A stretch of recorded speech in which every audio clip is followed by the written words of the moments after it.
All right. Welcome back to a new lecture. Now, we're going to talk about the habit of healthy eating or having a healthy diet. How to do it. A lot of people struggle with that. Now, you might not be someone who struggles with their diet, or maybe your goal is not to work on your diet and having and developing a healthy diet. And if that's the case, you can feel free to skip this lecture. But if you even want to stay just for informative purposes, by all means, you're going to enjoy it as I'm about to share some really interesting information with all of you. And for those of you who are interested in developing the habit of healthy eating, make sure you take some notes during this lecture so you know what to do by the end of it. Now, two things I want to talk about. One of them is something that I talked about quite often, which is your motivation. What is the motivation behind it? You need to pick a source of motivation that is compelling. I had several clients, and two were girls. One was a guy, and they wanted to lose weight, right? And that's why they wanted to get into a healthier diet. And I started asking them, well, why do you want to lose weight, right? And they said, oh, because I feel so terrible about myself. I hate the way I look. And I'm like, well, look. For you, the source of motivation is you want to lose weight. But at the core of the source of motivation is you hating yourself, you hating the way you look, and you stressing about it.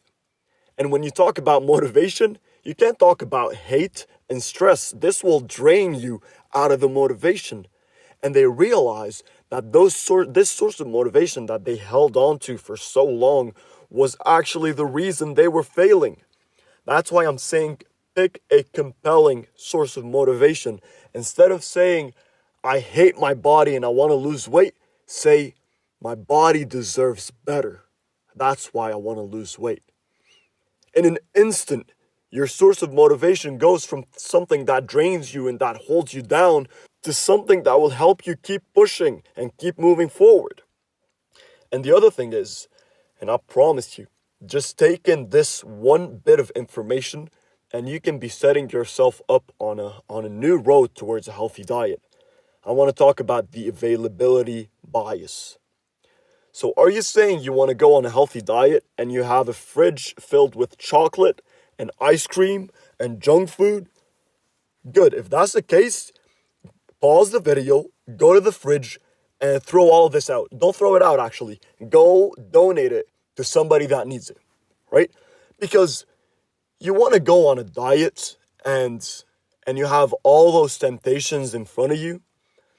Your willpower is not an unlimited resource. It's a limited resource. Look at it as a battery, right?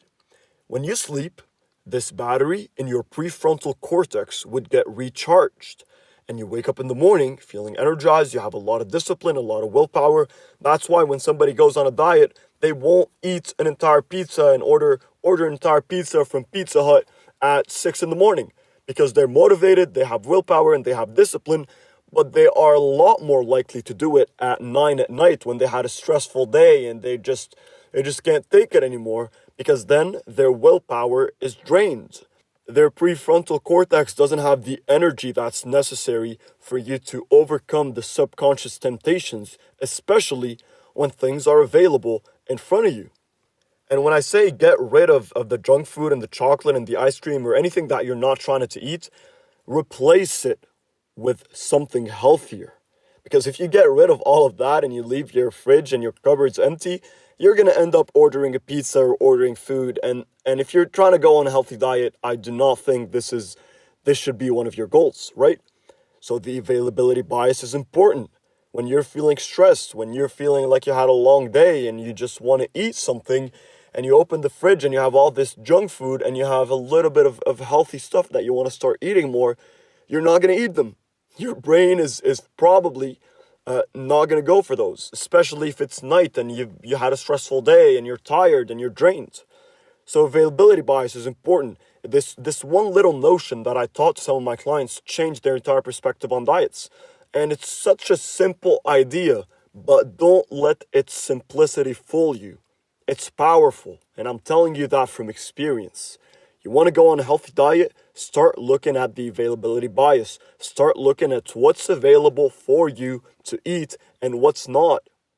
And the last three ideas I want to touch on: negotiate, list, and reward.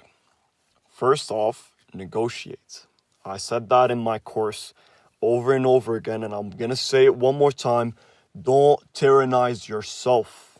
If you tyrannize yourself, if you want to fight yourself, you're not going to win.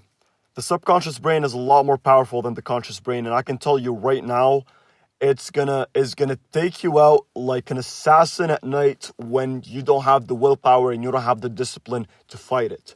Don't tyrannize yourself. Negotiate with yourself. When you've been craving an ice cream, for example, for such a long time, and you keep saying to yourself, no, you can't have it, and you tyrannize yourself in a way where you're giving yourself orders and you hate yourself, you will get to the point where you're gonna break. And when you break, because you've been tyrannizing yourself, you will relapse into a bad diet. You won't just eat an ice cream. You'll eat an ice cream, a bag of cookies, and maybe 20 bars of chocolate. That's what happens. But when you negotiate with yourself, when you sit down and say, look, I understand that you're craving ice cream, but how about that? If I finish the task that I want to finish today, or if I eat the salad that I had in the fridge, then tonight I can eat an ice cream. You want to negotiate with yourself. Eating one ice cream twice a week is not going to take you off balance. But tyrannizing yourself is. You need to find a sweet spot. You need to find that sweet spot so you can convince yourself to stick to a healthy diet. And another thing is, you got to have a list. And that's important. A lot of people don't have that. You need to have a list of things you can eat and things you can't eat. When you write down the list, you are sending a neurological message to your brain saying, look, these are the things that I want to eat most often, and these are the things that I want to try to limit, regulate, or not eat. Make sure you have a list. Put it on your fridge if you have to, and read it, right? Let your brain get familiar with it. Let your brain know that you are going on a diet, that you want to change stuff, and that you will change stuff. And lastly, give yourself a reward. This process of going on a healthy diet, it can be draining, it can be tiring. And you want to set a reward system for when you follow up with a good healthy diet for a set amount of time, you want to reinforce the behavior. And a lot of people, they do a cheat day or 2 or 3 cheat meals. You can use those and they're effective. They're effective. A lot of people, they laugh at people who do cheat days and cheat meals. But I can tell you right now, it's those people who are keeping up with their diets. It's those people who are keeping up with their goals because they're not tyrannizing themselves. All right? And I find it a lot more efficient when you pick, instead of picking a cheat day, pick cheat meals. So Monday, Tuesday, and Thursday, you were awesome, you were on point, you had an awesome diet, and then on Thursday, you woke up on the wrong side of the bed feeling a bit, upset, and you had a bad day at work, and you come back home and you're stressed. The last thing you want to do is stress yourself even more by tyrannizing yourself. This is where you can reward yourself and reinforce the behavior. This is where you sit with yourself and say, look, I know today's been stressful, but you've been going on really well for the past 3 days, and I'm going to reward you with a cheat meal. What do you feel like eating, right? And look, 3 meals a week are not going to tip you off your diet. In the contrary, they're going to reinforce it, and they're going to set you on a better path. So look, guys, the systems I told you about are systems that I've used with a bunch of my clients, and it changed their lives. They're doing a lot better. Their diet is beyond the roof. So if you took notes or not, at least you understood the information. Make sure you tailor out a plan that you want to follow along, and make sure to take everything I just talked about into consideration, because if you do, I can assure you, you will be able to notice a significant change when it comes to implementing the habit of healthy eating. I hope you guys enjoyed this lecture, and I'll see you all in the next one.